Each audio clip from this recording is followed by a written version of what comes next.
కళ్ళల్లో పసుపై ఉన్నారు.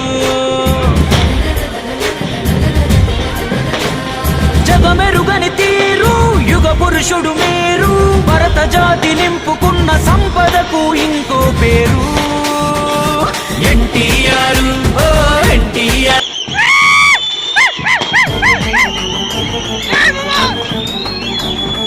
నంద్యాల కోసం ప్రాణం పెట్టిన నాయకుడెవరన్నా, ఆ ప్రజానేతకు వారసుడయ్యి వస్తున్నదెవరన్నా.